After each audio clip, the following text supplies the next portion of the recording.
Alors, je vais corriger ton projet, mais avant de le corriger, il y a une chose que tu dois savoir, c'est que maintenant, on ne partage son code que via Git et GitLab, GitHub, peu importe, hein, on va dire, un outil de versionning en ligne. Alors, ça peut être GitLab, GitHub, il y a d'autres concurrents, bien évidemment, mais ces deux-là sont les plus connus. Donc, pour la petite histoire, GitLab est un fork de GitHub. Voilà. Donc maintenant en fait on ne passe plus le code via une clé USB, via un dossier zip ou peu importe. Donc ceci apprend vraiment à te servir du logiciel. Si tu as besoin, j'ai fait des vidéos à ce sujet. J'ai aussi expliqué comment créer une clé SSH parce que tu ne pourras pas mettre de code en ligne si tu n'as pas de clé SSH. Donc voilà, regarde ces vidéos là parce que c'est important en fait. Il ne faut plus envoyer de points rares, points zip, etc. Il faut que tu envoies via GitLab. Donc, je vais commencer par extraire ton projet ici. Alors, donc pour commencer, à la racine, il doit y avoir un index. Donc là, tu as écrit imo.html, il faut que tu renommes en index.html. Ensuite, donc je regarde le CSS, donc ça c'est bien. Après, l'architecture est bonne. Pourquoi? Parce que tu as rangé tes fichiers et tes images dans des dossiers. Tu n'as pas tout mis ici en vrac. Donc ça, c'est une bonne chose. Donc, image, en soi, c'est bien, parce que les noms sont parlants. Alors, peut-être ici, exception faite. Prends des images libres de droit également, c'est important. Tu ne peux pas t'approprier le travail de quelqu'un d'autre. Alors, je ne sais pas si ces images sont libres ou non de droit, mais ne t'approprie jamais le travail d'une autre personne. Voilà, et alors là, le petit souci, c'est .vs Code. Donc, on en reparlera après. Donc, je vais ouvrir ton projet. Donc, ça, c'est un raccourci Visual Studio Code. Donc, comme je le dis toujours, cela fonctionne sur Linux, peut-être pas sur Windows et Mac. Donc, c'est à vérifier. Donc, pour débuter, je vais lancer le Go Live ici, Live Server. Donc, là, tu vois, j'arrive ici. Pourquoi? Tout simplement parce que ici, c'est imo.html. Si j'avais index.html, donc je vais te montrer, j'atterrirai directement sur l'index. Parce qu'en fait, pour rentrer dans un projet, il faut rentrer par l'index. Si tu veux, l'index c'est similaire à la page d'accueil. Donc en fait, ou la première page d'un livre, pour faire un parallèle. Tu commences toujours par lire la première page, puis la seconde, etc. La première page, dis-toi que c'est l'index. Que ce soit index.html, index.php ou que sais-je, ça reste l'index, le point de départ. Donc là, voilà. Ça, il faut renommer. Donc je te montre. Ici, je me positionne. Et je clique sur renommer et j'écris index. Donc, voilà. Qu'est-ce que je fais? Je vais arrêter mon live pour te montrer. Je relance. Ah, donc ça, j'arrête. Et tu vois, au lieu d'arriver sur les dossiers et fichiers comme tout à l'heure, j'arrive directement sur le site. Ok, donc ça, c'est bien. Alors, même si c'est un exercice, il y a quand même quelques trucs à savoir. Tout d'abord, il faut que tu saches qu'un projet, ça commence toujours par un README. Pourquoi? Parce que moi, j'arrive sur ton projet, je ne connais pas ton projet en question, donc je dois savoir ce qu'il faut faire. Donc, on va commencer par là. Donc, tu écris README. Alors, README. Voilà. .md. Comme ceci. Ensuite, là, c'est pas d'HTML que tu vas écrire. Tu vas utiliser des dièses. Donc, dièse. Et tu mets le nom de ton projet. Donc là, c'est imo. Alors, en fonction du nombre de dièses que tu fais, ça va changer la taille. Je te montre. CTRL-V. Là, tu vois, c'est comme un H1, si tu veux. Si j'écris maintenant 2 dièses et que je mets tech, par exemple, je sauvegarde, je regarde, et là, tu vois, c'est plus petit. Ok. Donc, on va continuer. Donc, les techs, qu'est-ce que j'ai? Donc, j'ai HTML. J'ai CSS. Non, maintenant, il manque les consignes. Parce que comme tu peux le voir, je ne connais pas les consignes. Donc, à toi de les lister, les consignes. Comme ceci. Ensuite, ici, on va mettre l'architecture. du projet. Donc, qu'est-ce que ça veut dire? Je commence par lister. Donc, à la racine, j'ai un readme.md. Alors, soit tu commences vers le bas, soit tu commences par le haut, c'est toi qui décides, mais garde une logique. Ensuite, j'ai index.html. Ensuite, j'ai mon dossier image. J'ai mon dossier CSS. On va faire un autre fichier en dehors pour supprimer en fait VS Code. Alors ça va pas le supprimer, mais quand tu le mettras en ligne sur GitLab, ce dossier-là va devenir invisible. En fait, il ne va pas être répertorié. Donc on écrit .git ignore. Donc ça veut dire OK Git, ignore les dossiers fichiers que je te demande d'ignorer. Et là, je vais lui dire tout simplement d'ignorer VS Code. Donc, ça veut dire que quand tu mettras ton projet en ligne, eh bien, il mettra tout ceci, mais il ne mettra pas le .vs Code. Parce qu'en soi, tu n'as pas besoin du .vs Code. Très bien. Et donc, on a maintenant, donc, on va le mettre logique, .git ignore, comme ceci. Donc maintenant, si je regarde dans images, bon, je ne vais pas toutes les mettre, mais tu as plein d'images. Comment tu fais? Tu sautes une ligne, tu indentes, premier tiré, deuxième tiré, troisième tiré, etc. Voilà. Maintenant, le CSS. Et bien là, tout simple, pareil, j'indente et j'écris style.css. Voilà. Et là, on est bon. Donc, si je regarde à nouveau le résultat, on peut voir ce que ça donne. Tout simplement. Donc, parfait. Donc, on va continuer. Maintenant, l'index. Donc, il faut savoir qu'il existe un raccourci. Donc, je te montre. Toto.html. Bon, voilà, j'écris n'importe quoi, c'est pour l'exemple. Point d'exclamation, entrée. Et là, tu peux voir que ça t'a créé toute la structure de base. Tu n'as plus qu'à coder. Donc, ne pas enregistrer. Je vais supprimer donc le Toto parce qu'on n'en a pas besoin. Et là, on est bon. Donc,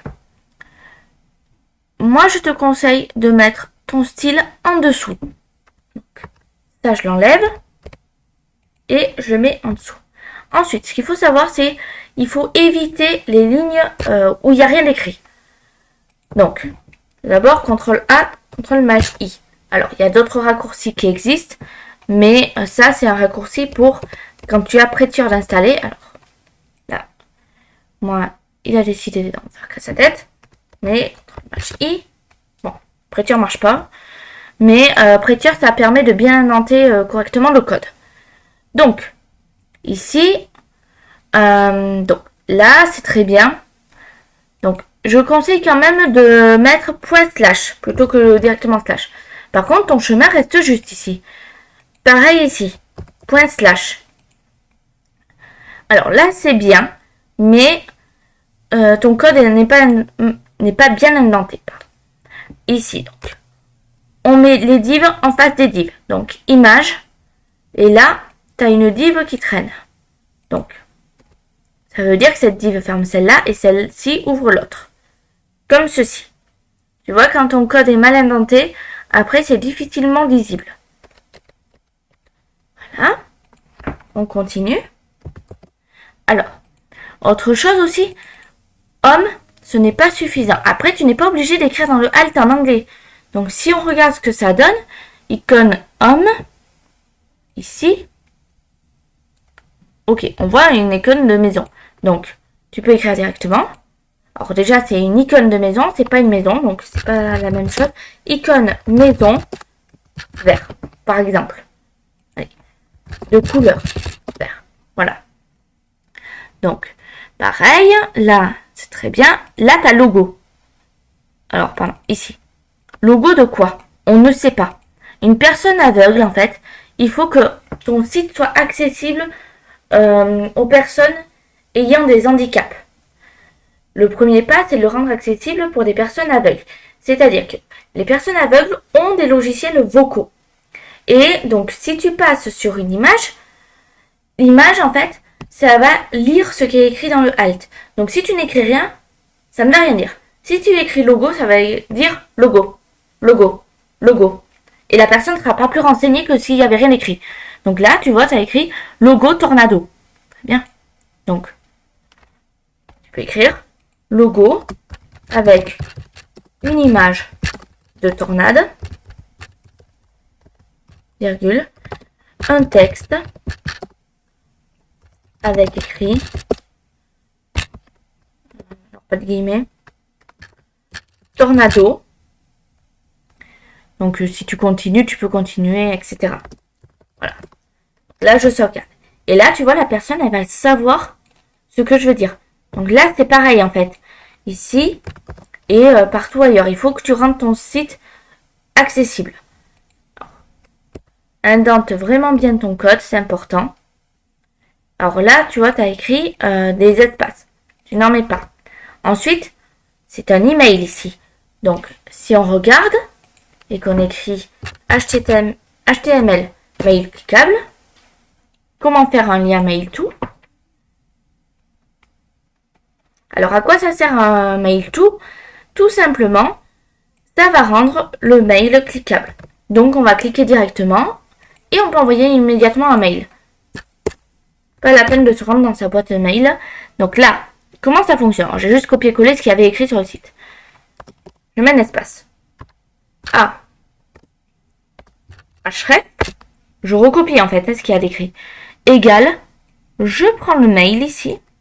Donc, CTRL X. Pourquoi je le coupe? Parce qu'en fait, on va s'en servir après. Je ferme. Et tu vois, ça me ferme la balise Alt. Je recolle. Voilà. Ici. Et je sauvegarde. Alors, à toi de trouver évidemment pour le numéro de téléphone. Comment on fait? Parce que c'est aussi possible. Si je reviens ici, tu vois, mon mail est devenu cliquable. Parfait. Pense à rendre aussi les logos cliquables ici. Donc là, c'est bien. Alors, ici, maintenant, on indente.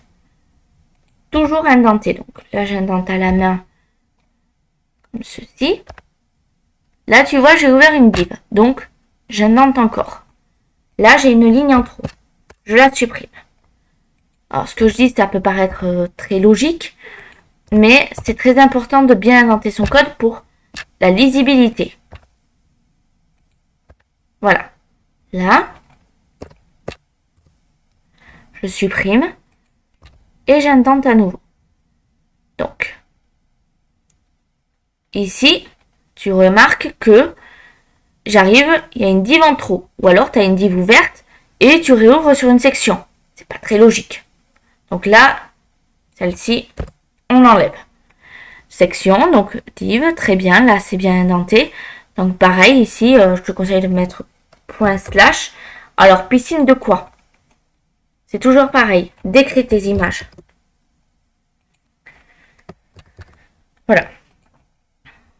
Donc, on enlève ce qui ne sert pas. Et là, tu as une fermeture de div. Est-ce que c'est vraiment ce que tu veux, cette fermeture de div? Parce que d'après ce qui est indenté ici, tu n'as pas besoin de fermer cette div. Je l'enlève. Et je regarde à nouveau. Ton site n'a pas changé. J'ai supprimé des éléments qui ne servent pas. Non. Maintenant, on est sur main. Donc, où est-ce que main se ferme? Main se ferme tout à fait en bas. Très bien. On va continuer. J'arrive ici. Donc, ça veut dire que div, il faut que ce soit au même niveau que section. J'indente. C'est pareil pour le H1. Pareil pour le P. Et à nouveau, pareil pour div. Là, c'est bon. Section, c'est bon. Donc, div, etc. Là, c'est pareil. Donc là, c'est bien. J'enlève ce saut de ligne qui ne sert pas. Je regarde à nouveau. Là, on est bon. Et là, tu as une fermeture de div. Alors, qu'est-ce que div doit fermer maintenant? Sachant que là, tu as fermé cette div. Tu as ouvert section. Tu fermes ta dernière div ici. Tu fermes section. Et tu as une div. Elle ne sert pas, tu l'enlèves. Maintenant, tu as footer. Div, donc on enlève l'espace trop. Image, très bien. Div, image B. Là, on ferme. Div, div. Div, div. Là, on enlève ces espaces qui ne servent pas. je mets ici, pareil là, idem, idem. J'enlève tous les espaces. Pense au Green IT. Ça, ce que je fais, c'est très important. Et voilà. Là, j'ai remis ton code, je l'ai réindenté, j'ai supprimé tout ce qui ne sert pas. Bien. Maintenant, je vais regarder ton CSS. Donc, je vais dans style.css. Là, c'est pareil. Alors, Prettier, pour l'instant, il a décidé de bugger un peu, donc je ne vais pas pouvoir le faire automatiquement. Première vue. Ah si. Il semblerait que pour le CSS, ça passe. Ok, très bien. Donc là, on peut voir qu'il y a un petit souci. Donc, si on parcourt, là, ici, width, t'as rien mis.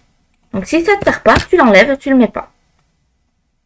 Pareil ici, t'as rien mis, t'enlèves. Là, t'as des lignes qui sont sautées. Alors, ne mets pas des lignes ainsi sautées parce que on pense au Green IT, l'énergie renouvelable, si tu préfères, dans le numérique. Donc là, j'enlève.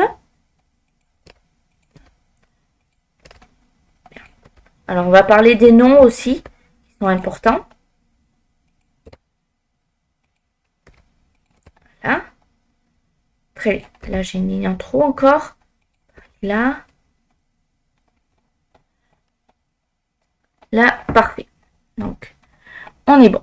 Donc, body, c'est bon. C'est un bon nom. Main, pareil. Header, pareil. Homme, quel? Small, ADR. Alors, ça dépend ce que c'est le ADR ici. Si je vais regarder là, et que je fais CTRL F, ADR, voilà, c'est une classe, et tu parles de l'adresse. Non, tu mets des noms en entier, et surtout en anglais. Pourquoi anglais? Si demain tu te mets à coder avec une personne habitant en Italie, et qui ne parle que italien, si tu travailles également en même temps avec un espagnol, et qui ne parle que espagnol, la langue commune, bon, il y a de grandes chances que ce soit l'anglais, parce que quand je dis il ne parle que italien ou que espagnol, bien évidemment, je pars du principe qu'il parle également anglais, une langue que tout le monde va parler en informatique. Donc, ils vont parler anglais, espagnol, anglais, italien, et malheureusement, l'espéranto n'est pas très parlé à l'heure actuelle, voire pas du tout. Donc, il faut vraiment une langue commune. Ça va être l'anglais. Si tu écris ADR, bon, ils vont déduire que c'est address. Mais si tu écris d'autres mots, alors là, par exemple, P2, ils vont pas forcément deviner ce que c'est. Donc là, il reste un espace en trop. Mais il faut vraiment be. Tu vois, il y a des trucs, c'est... Il faut que tu nommes en anglais. Là, H, ok. Para.